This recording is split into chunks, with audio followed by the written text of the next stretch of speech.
Hey friends, how about a silly snail today, right? Doesn't that sound fun? So I've always been intrigued by the little snails in their shell that you can tend to find in your garden, whether it be your flower garden or vegetable garden, or up on your front porch, definitely in moist places. So I thought, let's draw an oversized snail that's silly, that maybe we can even incorporate some lines and designs into its shell. So why don't you join me? You're going to need to gather just some drawing paper or copy paper, a pencil, eraser, just in case you have oopsies. I have a permanent marker because I always draw with permanent so you can see what I'm doing. You draw with pencil and then go back and trace with permanent if you want. And then find something to color with. Crayons, markers, color pencils, oil pastels, whatever floats your boat, right? Okay, so we are going to start with the snail's eyes. Now, we're going to make them exaggerated, oversized, okay? I'm going to put the snail's eyes towards the top of my paper, so that way the body will come down this side and we have all this room over here for a tail. Okay, so I am going to do a almost circle. Kind of just looks like a C, doesn't it? Okay? And then right next to it, I'll make the whole circle, okay? Or almost like an oval, actually. Now, this is the actual eyeball, but we need to draw the, kind of like, would it even be called skin? I don't know. But kind of like the skin that is around the eyeball, just like that. And from here, we're going to draw the little parts that hold it up on its head, right? Just like that.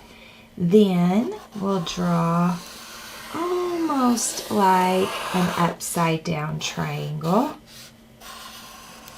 with definitely curvy corners. Definitely curvy corners. All right, clean that up a little bit. There we go.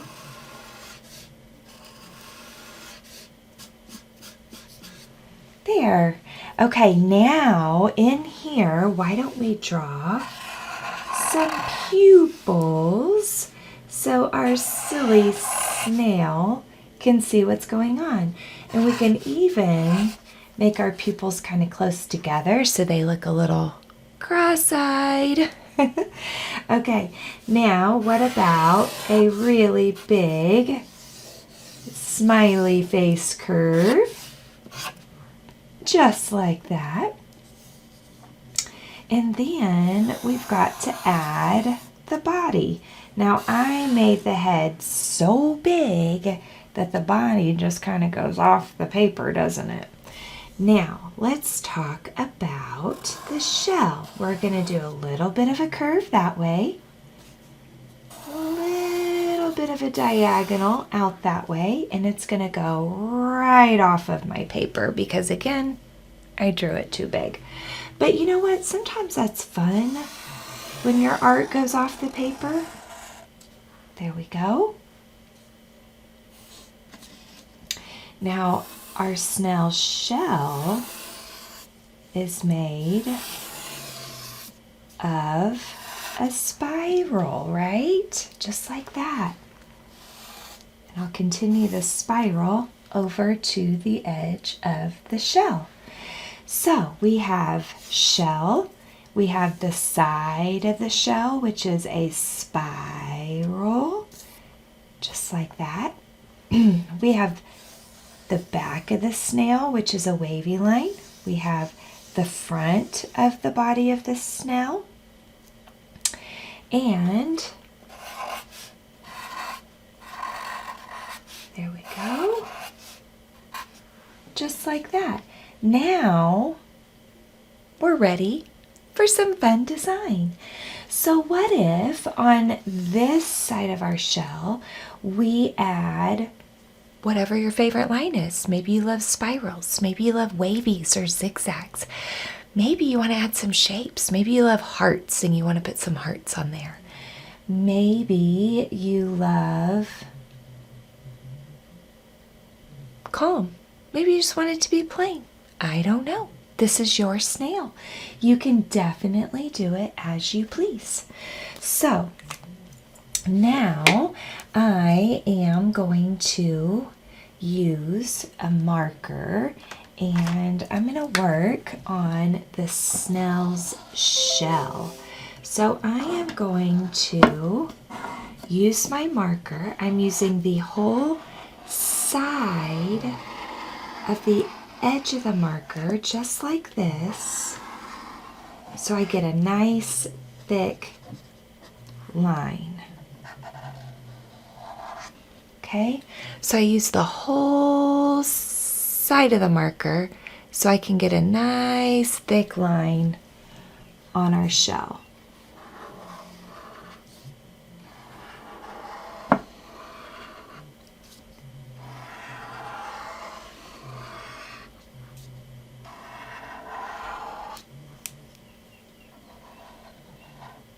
All right, now on my shell, like I said, what do we want to do? Doesn't matter. Maybe I just want to keep it calm and I just want to add a little bit of a curved line, just like that. Now on the body, I might want to stick to typical and just do like a green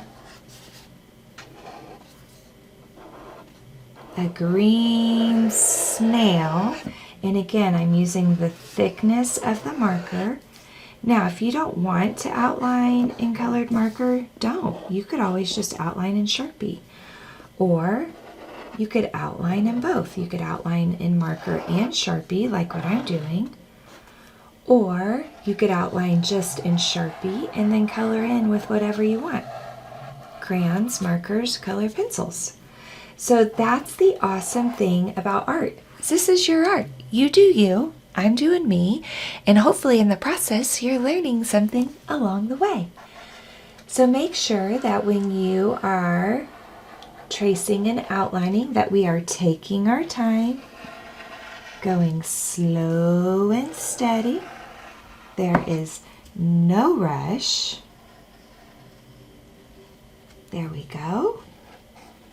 To get around. Okay. Now, what if we used some crayons?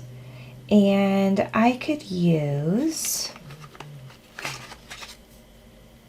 maybe a yellowy green to color in my snail. And I'm using some muscle so that my color is nice and bold. There we go. Around and around we go. Just like that.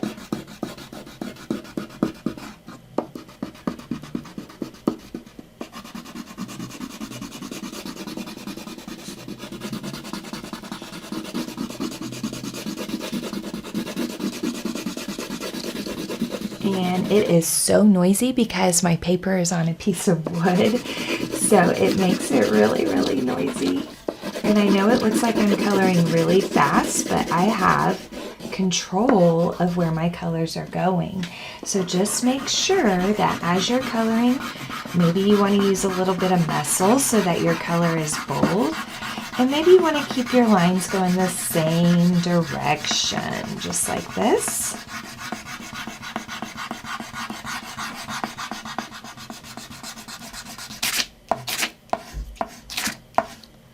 There.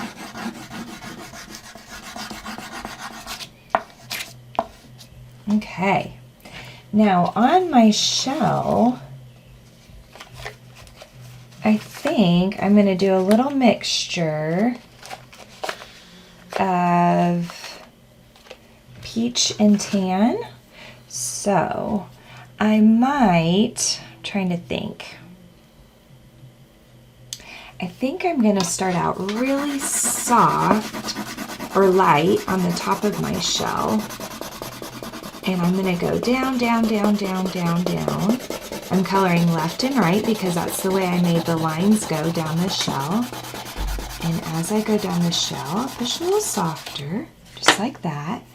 And then up here, I'm going to go opposite. I'm going to start light with the brown where I'm barely touching the crayon to the canvas or to the paper. And then as I go down, I can get a little darker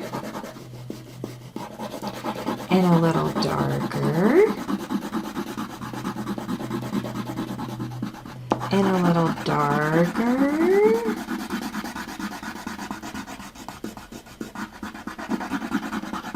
And the darkest I can make it go, which really isn't that dark, is it? But that's okay.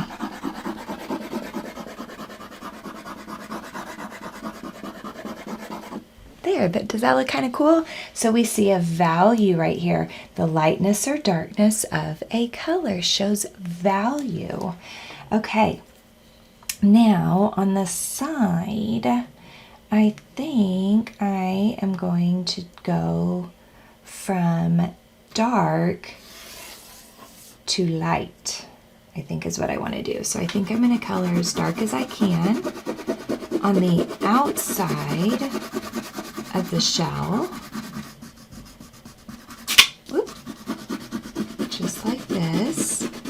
And then as I go down and around, I'll start letting off some pressure. So, medium right here.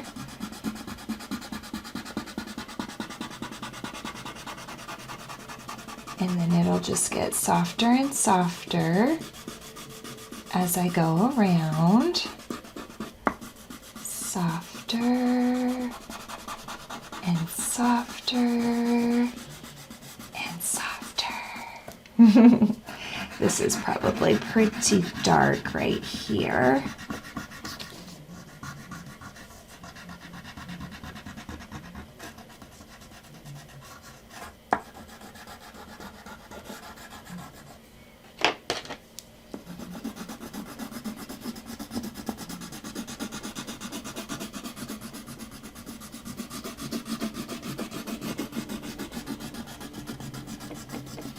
And then I'm going over it with peach, just like that, just to kind of smooth it all out. And because I used peach on the outside of the shell, I figured I should probably use a little peach inside the shell.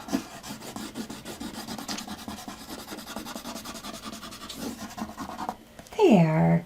Now, my snail's eyes.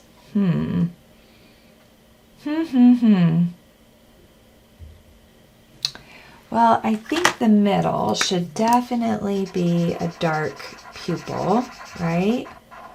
Because we have black pupils, so we'll just give our snail a black pupil. And you should be totally thinking, like, what is this snail's name? Where does it live? What does it do? You know, think about all that fun stuff, and you could write a story about this silly snail and how it came to visit your home or your garden, wherever it came to visit. Or it's in the woods. Maybe it's in the woods, deep in the woods. So think about giving this snail an identity and have fun with it. Like, you could even make, now that you know how to make it, you could even make another snail for it to be friends with. Now I am zigzagging right around that pupil on the iris. The iris is the color part of the eye. And the reason why is sometimes people's eyes right around their pupil has a really cool, just like these little lines that almost look like they're coming out of their pupils. So I thought, you know what, I'm going to add it to my snail's eyes. And then I think I'm going to use indigo to color the eyes in, indigo crayon. Or you could use whatever colors you want. This snail could even have brown eyes, or green eyes, or purple eyes. Indigo's kind of like purple. There.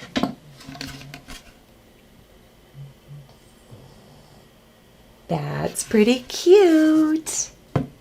Okay, now what about back here? What's going on in this background?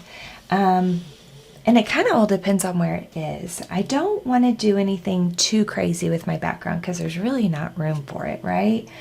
I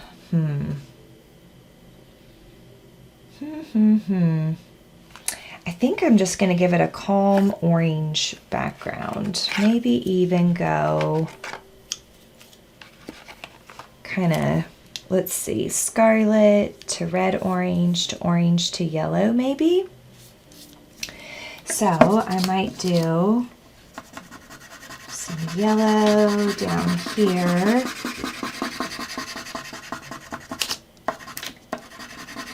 Oop, come on. Good golly, Miss Molly.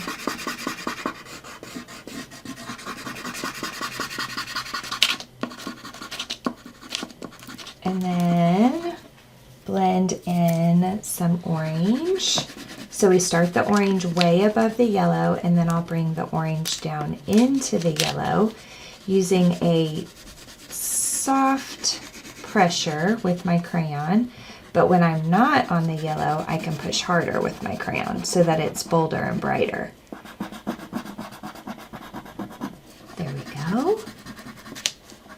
It's kind of hard to get around these tight spaces, huh?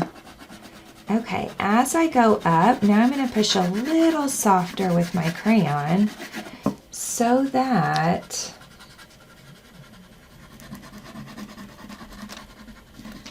there we go, so that I can now blend in some, what is this? Red orange. And then I'll bring my red orange into my orange using a soft to medium pressure. And when I'm not on top of the orange, then I can push a lot harder. But when I want to blend, I don't want to push too hard when I'm blending, or the darker color will just take over, okay?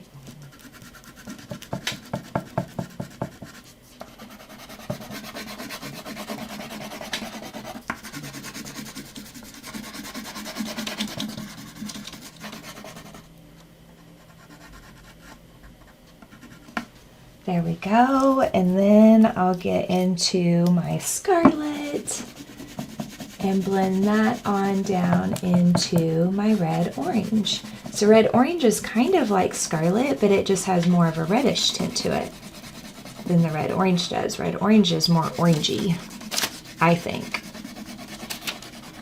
There we go. Oh my gosh, he is so cute. There we go. Oh, he makes my heart happy. He is so silly and fun. Now, getting back to names, definitely got to give your snail a name. Definitely got to post pictures so I can see you with your snail. And definitely need to create a story. Maybe write it out or act it out on camera and record it. And just have fun with it, okay? Anytime that you can mix in some literacy with your artwork, it makes your artwork even more personal and come to life even more. So, thanks for hanging out with me. I really enjoyed doing a silly snail with you today. And of course, I'm going to have more projects, so stay tuned. And please, please, please, please share and like and subscribe and follow and all that awesome stuff, just so we can get Artsy Rose out into the world, right? So thank you guys for hanging out with me and spending time. And of course, I cannot wait to do some more art with you.